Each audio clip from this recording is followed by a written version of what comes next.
Persian বিড়াল কেনাবেচা মাকরু হইলেও এটা এখন হারামের পর্যায়ে চলে গেছে। অনেক কিছু আছে পৃথিবীতে যা প্রথমে হারাম ছিল না, কিন্তু পর্যায়ক্রমে যখন দেখে আল্লাহ যে মানুষ সেই জিনিসগুলো অপব্যবহার করা শুরু করছে, তখন হচ্ছে হারাম এটা করে দেওয়া হয়। যেমন হচ্ছে অ্যালকোহল কিন্তু প্রথমে হারাম ছিল না, বাট মানুষের বাড়াবাড়ির কারণেই পরে এটা হারাম করে দেওয়া হয়েছিল। পার্সিয়ান বিড়ালের কেনাবেচার ব্যাপারে কোনো হারাম ওয়ার্ডটা কোথাও মেনশন করা নেই, কোরআনেও করা নেই, হাদিসেও করা নেই। হ্যাঁ, হাদিসে করা আছে, নিষিদ্ধ ওয়ার্ডটা বলা আছে যে বিড়ালের তুচ্ছ একটা জিনিস, বিড়ালের মতো তুচ্ছ জিনিসকে কেন কেনাবেচা করতে হবে, এরকমভাবে বলা আছে।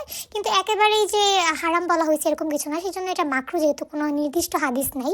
বাট এখন মানুষ যা শুরু করছে যে একদম বিড়ালকে মেশিন বানায়, বিড়ালকে কষ্ট দিয়ে দিনের পর দিন নিজের সংসার চালানোর একমাত্র উৎস এই বিড়াল বেচে খাওয়া, সেটা হচ্ছে পুরোপুরি হারাম। এটা এখন কেন হারাম, আল্লাহ তো বলে নেই, এখন আমি কেন হারাম বলতেছি? তার কারণ হচ্ছে এটা আল্লাহর বলারও দরকার নেই, কারণ আল্লাহ আগেই বলে দিছে যে কোনো পশু প্রাণীকে আমরা কষ্ট দিতে পারবো না। যেহেতু এইসব কারণের মাধ্যমে একটা বিড়ালের কষ্ট হচ্ছে, তার মানে এই কাজটা এখন হারামের দিকে চলে গেছে। সবকিছুর পিছনেই আপনার নিয়ত কাজ করে। যেমন আপনি একটা ক্যাট কিনলেন, ক্যাটের প্রথমবার বাচ্চা হলো আপনার শখে, ঠিক আছে, প্রথমবার বিড়ালকে আপনি বাচ্চাগুলো হ্যান্ড ওভার করে দিয়ে আপনি বিড়ালকে নিয়ে ভালো মতো থাকলেন, বিড়ালকে স্প্রে করাই দিলেন, সেটা কখনোই হারাম হবে না, সেটা হবে মাকরু।